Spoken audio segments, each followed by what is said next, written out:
Welcome sa DRS 2.0. Fresh at nagbabagang happenings bang hanap mo? Mga padabarkads man yan o mga trending topics? Pwes, sagutin natin yan. Kaya naman isubscribe nyo na ang ating channel para sa mga nagbabagang balita everyday. So ayun, welcome back again sa ating YouTube channel mga kadabarkads, and for today's video, ang pag-uusapan natin ay mga importanteng ganap sa loob at sa labas po ng Itbulaga and syempre tungkol sa TBJ at mga Dabarkads. So kahapon, nagkaroon po ng question and answer dito po sa barangay, and tinanong nga po ng Itbulaga yung mga stop and crew na nasa likod po ng camera and syempre etong Jowa Pau. So ano-anong mga katanungan po yan? May kaugnayan po sa trabaho po nila sa Sugod Barangay. Example, etong si Derek Pachipay. Ang tanong po sa kanya ay most challenging part daw ng trabaho niya dito po sa Itbulaga. At ang pabiro niya nga pong sinabi ay gumising ng maaga dahil sa maagang call time. Saad pa niya, pag mayroon daw pong mga special na ganap sa barangay and yung mga specific clients na kailangan may gagawin daw sila. And syempre yung pagsiset up daw po sa barangay. Pero kahit na challenging po ang trabaho nila ay masaya pa rin naman daw. Kaya Wally Bayola naman ang tanong po, ano daw yung nililook forward nitong si Wally sa barangay everyday. So ang sagot po ni Wally Bayola, ang nililook forward daw po ni Dabarkads Wally ay yung mga lugar na hindi pa nila napupuntahan. Yung tipong magbabangka daw sila para lang makapaghatid ng saya, tuwa at pag-asa sa mga kababayan po natin. Yung kay Dabarkads host, Paulo Ballesteros naman, ang tanong sa kanya, anong favorite mong pagkain sa barangay? At ang sagot niya ay ice gem, yun daw yung lagi niyang inuuwi pagkagaling sa barangay. And ito naman yung tanong kay Jose Manalo, what do you like most about your job? Para po kay Dabarkads host Jose Manalo, kahit anong trabaho kailangang enjoyin mo daw, katulad daw ng ginagawa nila sa barangay, na nakakatulong sila at ang dami daw nilang napapasaya.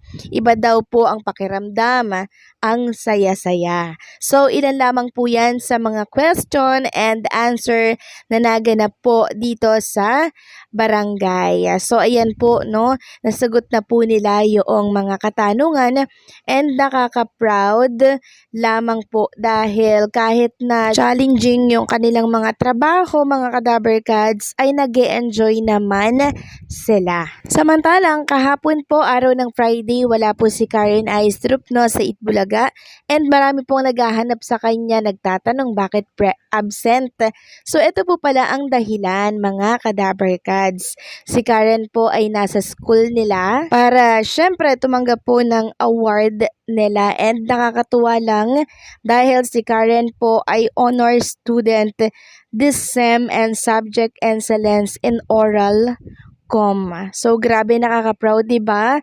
Ito nga si Karen, kahit na nagtatrabaho, nag-hosting, nag-aaral, napagsasabay niya po 'yon, pero honor pa din siya. Hindi niya po napapabayaan yung kanyang pag-aaral. Sa kabila nito, nami-maintain niya po yung magandang grades niya sa school.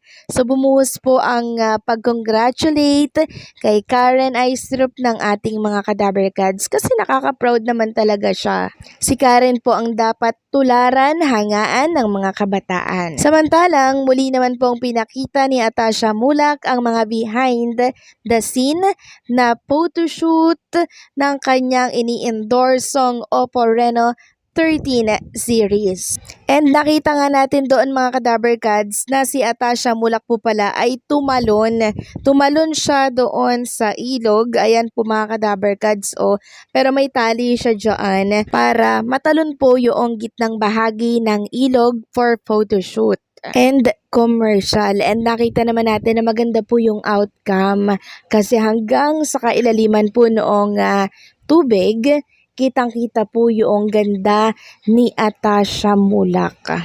Samantalang, pag-usapan naman natin ang tungkol dito sa nilalaman po ng isang article na gumulat lang naman sa akin po tungkol ito sa TVJ and syempre sa kalaban nilang programa, itong It's Showtime. Sabi sa headline, shocking, Vice Ganda agad kinuha si Tito Soto, Big Soto at Joey De Leon para sa It's Showtime. Hindi po patanong ha, hindi po patanong ito. It's Showtime. Ayan no, kung patanong yan, question mark dapat yan. Pero parang dito sa headline, sure na sure sila. Sabi dito, isang nakakagulat na balita ang kumalat ngayong araw. Hindi inaasahan ng mga fans ng It's Showtime na may malupit na kaganapan na magaganap sa kilalang noontime show ng ABS-CBN. Si Vice Ganda, ang sikat na host at komedyante ng It's Showtime, ay gumawa ng isang malaking hakbang sa pagpapalakas ng kanilang show. At ito ay kinasangkutan ng tatlong legends ng industriya, Tito Soto, Big Soto at Joey De Leon. Oo, tama ang inyong nabasa. Kinuhang guest ang tatlong master ng comedy para maging bahagi ng It's Showtime. Sabi pa dito, syempre hindi maikakaila na ang mga pangalan ni Tito, Big at Joey ay halos tatak na sa mga Pilipino. Kumikita, kumakatawa at puno ng kasaysayan sa showbiz. Ang kanilang mga programa sa telebisyon tulad ng Itbulaga ay naging bahagi na ng kulturang Pilipino. Kaya naman, ang kanilang pag-appeal sa It's Showtime ay isang bagay na hindi basta-basta isang tampok na mangyayari lamang sa mga pinakamagagandang proyekto. Ang pagkakaroon nila sa It's Showtime ay nagbukas ng maraming katanungan sa mga fans. Ano kaya daw ang magiging papel nila sa show? Ano ang magiging dynamics nila ni Vice Ganda at paano ito makakaapekto sa iba pang mga segment ng show?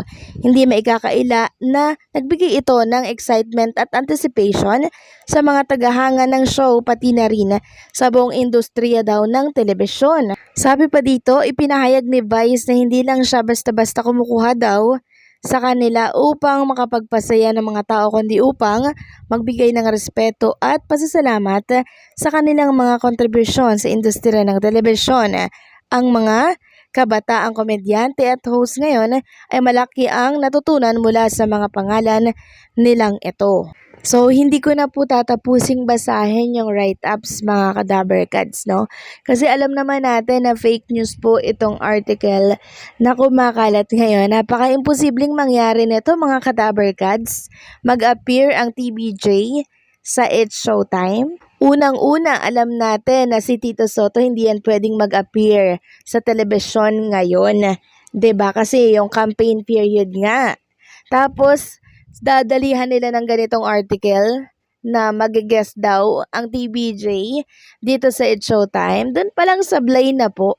So parang desperado na po yung mga ilang news site para gumawa po ng ganitong balita para lang i-click yung kanilang article. Kasi sabi ko nga po, pag TBJ yung kanilang kinontent dyan sa kanilang mga article, syempre i-click po ninyo yan, hindi po ba? Pero isa lang yung masasabi ko dito, fake news po ito mga kadaberkads. And hindi po natin ito kailangang tangkilikin. Paglilinaw lamang ang ating ginagawa. Okay?